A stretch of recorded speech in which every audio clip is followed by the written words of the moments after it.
A reading from the letter to the Hebrews. Brothers and sisters, every high priest is taken from among men and made their representative before God to offer gifts and sacrifices for sins. He is able to deal patiently with the ignorant and erring, for he himself is beset by weakness, and so for this reason must make sin offerings for himself as well as for the people. No one takes this honor upon himself, but only when called by God, just as Aaron was.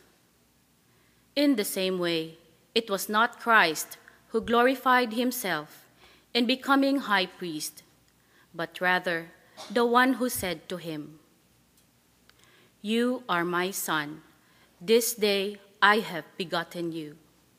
Just as he says in another place, "You are a priest forever, according to the order of Melchizedek." The word of the Lord. Thanks be to God.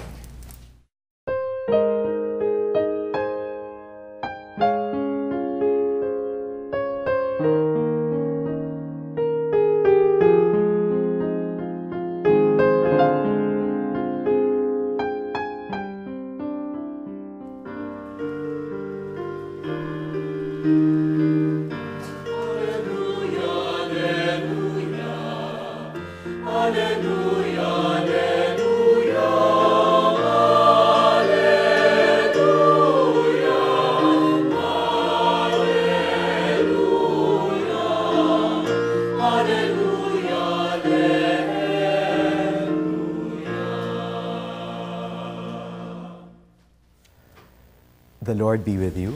And also with you. A reading from the Holy Gospel according to St. Mark. Glory to you. As Jesus was leaving Jericho with his disciples and a sizable crowd, Bartimaeus, a blind man, the son of Timaeus, sat by the roadside begging. On hearing that it was Jesus of Nazareth, he began to cry out and say, "Jesus, Son of David, have pity on me." And many rebuked him, telling him to be silent. But he kept calling out all the more, "Son of David, have pity on me." And Jesus stopped and said, "Call him." And they called the blind man, saying to him, "Take courage, get up, Jesus is calling you." He threw aside his cloak, sprang up, and came to Jesus. Jesus said to him in reply, "What do you want me to do for you?" The blind man replied to him, "Master, I want to see." And Jesus told him, "Go your way, your faith has saved you." And immediately he received his sight and followed him on the way. My brothers and sisters, the Gospel of the Lord. Praise to you, Lord Jesus Christ.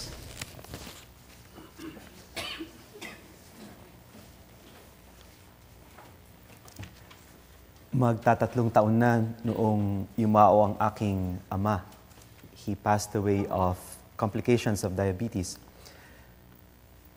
And during the course of his sickness, he was actually growing blind.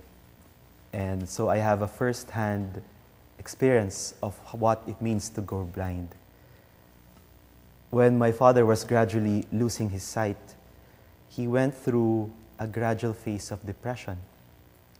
And as he lost his sight, he began to cry out the same words which we heard in the Gospel, crying out to our Lord, "I want to see." And all of us, the family, wanted him to see, literally. And we went to the best doctors, the ophthalmologists. We went to the best eye consultants. And he even undergone a couple of operations to correct his sight. But in the end, he still lost his sight. And so towards the end of his life, he was literally blind. But as he closed his eyes, I think another sight was given to him. an internal sight. And I think this is the sight which I would like to reflect with you this morning. Because blindness does not really happen only externally. More often than not, it happens internally. So gusto kong ibahagi sa inyo ang tatlong pagkabulag na nangyari sa ating bansa, sa ating lipunan, at sa ating mga sarili. Una siguro yung pagkabulag na personal, a personal blindness. But here, I'm no longer speaking of the external blindness which my father had undergone, but of an internal blindness. Minsan, ang hirap magbulag-bulagan, di po ba? Sa pagpasok ko sa seminaryo, akala ko magaling na ako. Noong nakasama ko yung aking mga kasamahan ng mga seminarista, nalaman ko na ako pala yung isa sa mga kulelat. At habang tumatagal, yung mga napupuna ko sa kanila, yun pala yung mga napupuna ko sa sarili ko. Minsan sinasabi ko sa sarili ko, ang sa isang kasamahan sa seminarista, tamad-tamad mo naman. Ngunit ako pala ay bulag sa aking sariling katamaran. More often than not, people are blind to their own weaknesses. And this is an internal blindness which is happening among us, among family, among friends perhaps. The second kind of blindness is happening on a community level.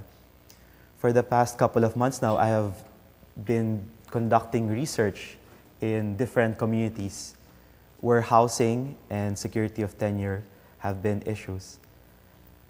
At isa sa mga komunidad nito ay yung komunidad ng Payatas. It is called the Lot 76 or Payatas Phase 2 community. You're probably very familiar with this community because 9 years ago, to this July 10, there was a tragedy which struck the community. It was the Payatas trash light. I think you're familiar with it.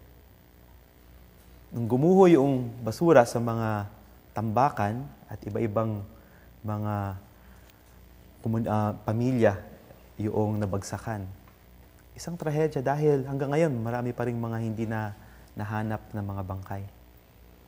But when the tragedy struck the community, a lot of finger pointing was going on, a lot of blame. They blamed the government, they blamed the lot owners, supposedly, and they had to blame everyone.